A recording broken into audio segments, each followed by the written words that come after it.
கூடிய சீக்கிரத்தில் வெளியிட்டு சொல்லியிருக்கிறாங்க. அமைச்சரவை விரிவாக்கம் வந்து மாண்புமிகு முதலமைச்சர் கூடிய சீக்கிரத்தில் அனௌன்ஸ் பண்ணுவார். அதுல மாண்புமிகு முதலமைச்சர் அவர்களுடைய எண்ணமும் சரி, தமிழக வெற்றி கழகத்தோட எண்ணமும் சரி,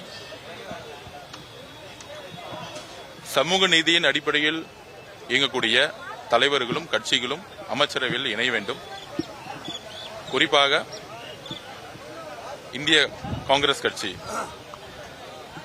எங்களுக்கு எங்களுடைய தலைவர் முதல்வர் மீது நம்பிக்கை கொண்டு மிகப்பெரிய ஆதரவை கொடுத்தாங்க. அவர்கள் அமைச்சரவையில் இணைய வேண்டும் என்கிறது முதலமைச்சர் வலியுறுத்தியிருக்காரு.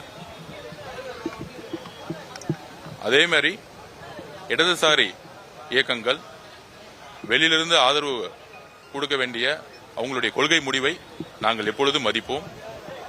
இந்த அரசு எப்பொழுதும் சமூக நீதிக்கான அரசாக இருக்கும். மதசார்பற்ற கொள்கையில் உறுதியாக இருப்போம். பண்டிதருடைய மண்டபத்தின் முன்னாடி நாங்கள் உறுதியாகவும் சத்தியமாகவும் நாங்கள் சொல்கிறோம்.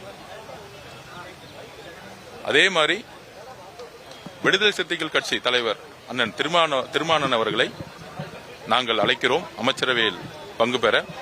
மாண்புமிகு முதலமைச்சர் அவர்களுடைய விருப்பமும் அதுதான்.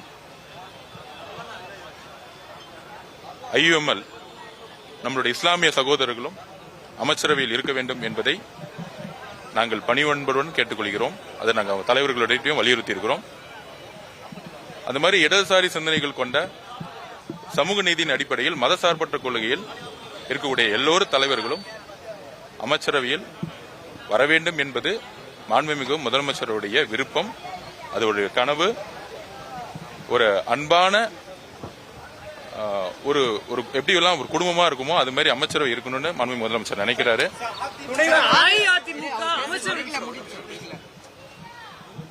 அதனால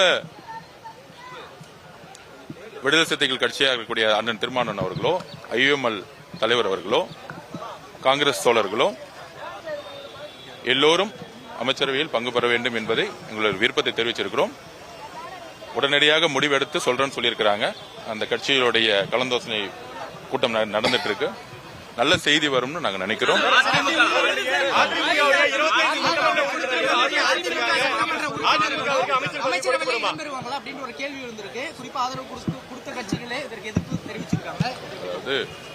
அதாவது நீங்க அரசியல் சூழ்நிலைகளை நீங்க புரிஞ்சுக்கணும். அதிமுக இன்னைக்கு எந்த மாதிரி நிலைமையில இருக்கு? குறிப்பாக இந்த 2026 தேர்தல் காலத்துக்கு அப்புறம் தமிழகம் முழுவதும் பெண்களும் இளைஞர்களும் சேர்ந்து ஒரு புதிய மாற்றத்தையும் புதிய வரலாற்றையும் உருவாக்கும் பொழுது இப்படி மாற்றம் வரும்பொழுது தமிழக வெற்றி கழகம் கடந்த ஒரு வருஷமா தலைவர் அவர்களுடைய பிரச்சாரமும் சரி, மற்ற முன்னணி நிர்வாகிகளுடைய பிரச்சாரமும் சரி, தமிழக மக்கள் எந்த அளவுக்கு கிரவுண்ட் லெவல்ல, அதுவும் குறிப்பாக பெண்களும் இளைஞர்களும் இணைந்து ஒரு பிரச்சாரத்தை உருவாக்கணுங்கிறது தெரியும்.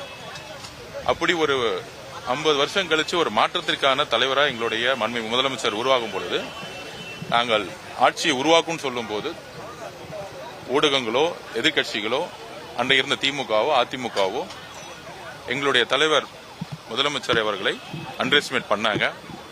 வெற்றி பெற்ற பிறகு அதிமுகவுடைய நிலைமை ஒரு நல்ல எதிர்கட்சியாக செயல்பட்டிருக்கும். திரு EPS பழனிசாமி அவர்கள் செயல்பட்டிருக்கணும். ஆனால் கம்யூனிஸ்ட் கட்சியுடைய மார்க்சிஸ்ட் தலைவருடைய ஆல் இந்தியா தலைவர் சொல்லியிருப்பாரு, நாங்கள் ஏன் தமிழக வெற்றி கழகத்தை ஆதரிக்கிறோம்? அரசியல் அதிகாரத்திற்காகவோ ஆட்சி அதிகாரத்திற்காகவோ நாங்கள் எங்களுடைய ஆதரவை தமிழக வெற்றி கழகத்தில் கொடுக்கவில்லை.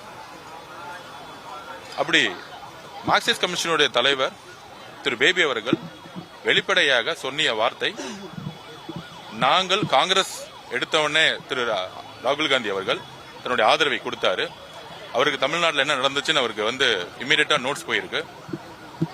அப்ப உடனடியா மதசார்பற்ற கொள்கை உடைய கட்சியுடைய தலைவர் முதலமைச்சர் ஆகணும்னு நினைச்சதனுடைய அடிப்படையில் தான் காங்கிரஸ் எங்களுக்கு ஆதரவு கொடுத்தாங்க. அந்த கொள்கையில நாங்க ஒரு அண்ணன் தம்பி மாதிரி உறுதியா இருக்கிறோம். அதுக்கப்புறம் திரு பேபி அவர்களும் இங்க இருக்கக்கூடிய கம்யூனிஸ்ட் கட்சியில இருக்கக்கூடிய தோழர்கள் திரு சண்முகம் ஐயா இருக்கட்டும், திரு வீரபாண்டியன் ஐயா இருக்கட்டும், அரசியலமைப்பு சட்டத்தை பாதுகாக்கவும் மதசார்பற்ற கொள்கை பாதுகாக்கவும் உடனடியாக எங்களுக்கு ஆதரவு கொடுத்தாங்க. அதை வழிமொழிந்து அண்ணன் திருமாவளவன் விசிகே அவர்கள் வழிமொழிந்து அதனுடைய ஆதரவை கொடுத்தாங்க. அண்ணன் திருமாவளவனுடைய பேட்டியிலிருந்தே தெரிஞ்சிருக்கும். நான் அன்னைக்கே வந்து என்னுடைய வெளிவாக்கத்துடைய பொதுக்கூட்டத்தில் சொன்னேன், என்ன மாதிரி சூழ்ச்சி நடந்தது. ஒன்று, இங்க வந்து கவர்னர் ரூலையும் பிரசிடென்ட் ரூலையும் கொண்டு வரதுக்கு எல்லா முயற்சியும் செய்தார்கள். அந்த முயற்சி செய்தது யாருன்னா திராவிட முன்னேற்ற கழகம் அதிமுகவுடன் இணைந்து, அதாவது திராவிட முன்னேற்ற கழகத்தினுடைய தலைவர்கள் அதிமுகவுடைய தலைவர் திரு இபிஎஸ் முன்னாள் முதலமைச்சர் ஐயா பழனிசாமி அவர்களுடன் இணைந்து ஒரு கூட்டணியை உருவாக்கி பீப்புள் மேண்டேட் சொல்லக்கூடிய தமிழக மக்களுடைய தீர்ப்பை மாற்றக்கூடிய ஒரு அணியை உருவாக்கி பின்புறல் வாசலாக முதலமைச்சர் ஆகணும் திரு இபிஎஸ் ஐயா அவர்கள் எல்லா திட்டங்களையும் கடைசி நிமிஷம் வரைக்கும் திட்டங்களை உருவாக்கினாரு. ஆனால் காங்கிரஸ் கட்சியுடைய அகில இந்திய காங்கிரஸ் கட்சியுடைய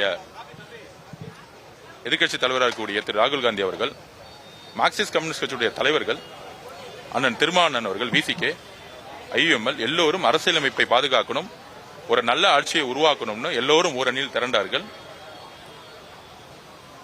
அப்படி இருக்கும் பொழுது புரட்சி தலைவர் அவர்கள், எம்ஜிஆர் அவர்கள், புரட்சி தலைவி அம்மா அவர்கள் அதிமுகவை எதற்காக உருவாக்கினார்? அது எதற்காக உருவாக்கினார் அப்படின்னா, இந்த தீய சக்தியா இருக்கக்கூடிய ஒரு குடும்ப ஆட்சியை தூக்கி எறிவதற்காக. அது எல்லாருக்கும் தெரியும்.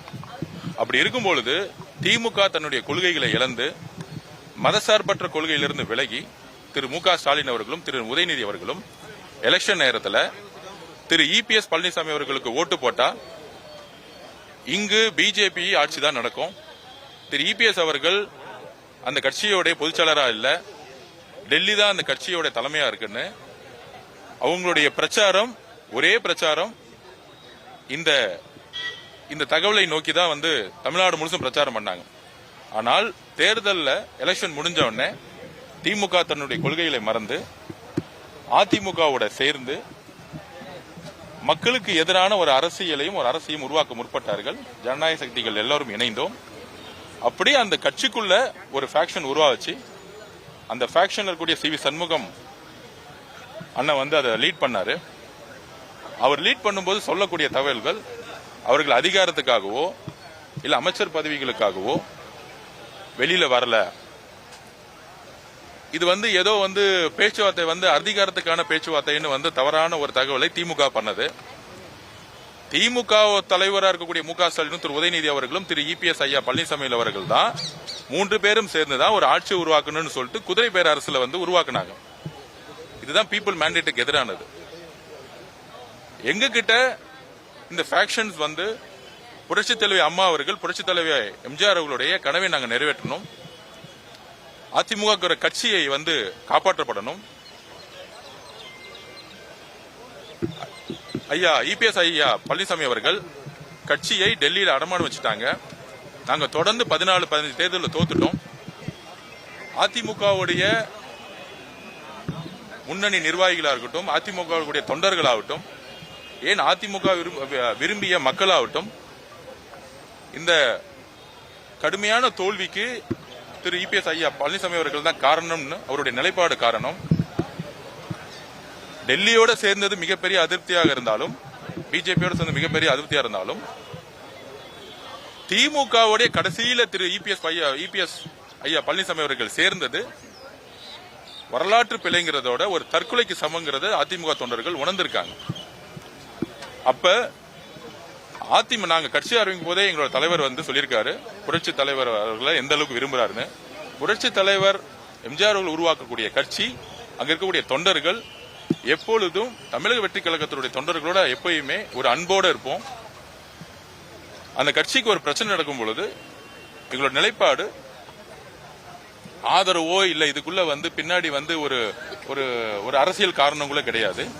ஒரு இயற்கையாகவே ஒரு தோழமை உணர்வுடன், அண்ணன் தம்பி பாசத்துடன், நம்மளுடைய ஆதரவுங்கிற வார்த்தையோட அதிமுக கட்சிங்கிறது அம்மா உருவாக்கிய கட்சி, அம்மா பாதுகாத்த கட்சி.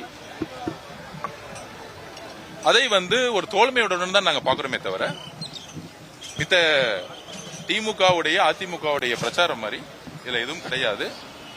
அந்தந்த சட்டமன்ற உறுப்பினர்கள் யாருக்கு சப்போர்ட் பண்ணுங்கிறது அவங்களுடைய உரிமை. அதை சி.வி. சண்முகம் தலைமையிலான குழு அவரு வழி நடத்துறாரு. அவரு அடுத்த செயல் திட்டங்கள் என்னன்னு அவர் அனௌன்ஸ் பண்ணுவாரு. சட்ட சிக்கல் அவர் ஃபேஸ் பண்ணுவாரு. அந்த கட்சி நல்லா இருக்கணுங்கிறது எங்களுடைய ஒரே வேண்டுகோள்.